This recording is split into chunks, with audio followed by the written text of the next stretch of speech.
पूरा देश 11 दिनों से टनल में फंसे 41 मजदूरों की जिंदगी की दुआ मांग रहा है। उम्मीद जताई जा रही है कि ये सभी बाहर आ जाएं। शासन प्रशासन के भरसक प्रयासों से सभी श्रमिक जल्द ही अपने परिवारों के बीच होंगे। लेकिन टनल से बाहर आने के बाद भी इन मजदूरों का जीवन कुछ दिनों तक असामान्य ही रहेगा। यानी जैसे ये श्रमिक टनल में जाने से पहले थे, वैसे टनल से आने के बाद नहीं रहेंगे।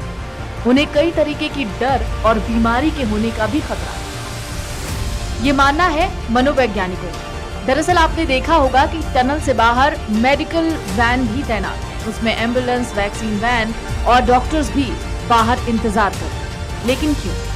टनल से बाहर आने के बाद मजदूरों को सामान्य जीवन बिताने में उनके परिवार और जिम्मेदार लोगों की अहम भूमिका होती है। दरअसल सुरंग की खुदाई में लगे मजदूरों का जीवन आम मजदूरों से अलग होता है। यही वजह है कि अभी तक कम प्राणवायु और तंग माहौल में भी मजदूरों का हौसला बना हुआ है। उन्हें बचाने के तमाम कोशिशें हो रही हैं। देश का सबसे उन्नत आपदा मोचन बल एनडीआरएफ और एसडीआरएफ अत्याधुनिक मशीन से मजदूरों तक पहुंचने की कोशिश में है। लेकिन सवाल है कि क्या मजदूर पहले जैसी जिंदगी जी पाएंगे या उनमें कुछ वक्त लगेगा। इस बारे में मनोवैज्ञानिक कहते हैं कि टनल में काम करने वाले मजदूर तंग माहौल में जीने के आदी होते हैं।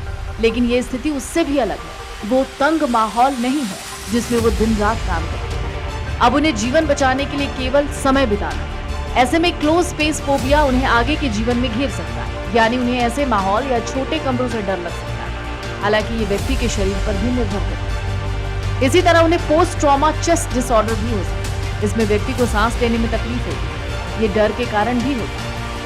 मनोवैज्ञानिक कहते हैं कि इस तरह की समस्या में पसीना आना या फिर नींद की कमी भी घेर सकती है। उन्होंने इस बारे में साफ किया कि ऐसा व्यक्ति विशेष के शरीर पर भी बहुत हद तक निर्भर करता है। इसके लिए जरूरी है कि जब वो अपने घर आए तो इस डर को निकालने के लिए भी जरूरी प्रबंध किए। ये उनके परिवार से संभव न हो तो शासन प्रशासन उन्हें सामान्य जीवन देने में मदद करे। उनकी सबसे पहले काउंसलिंग होगी। शुरुआती जाँच बहुत जरूरी होती है।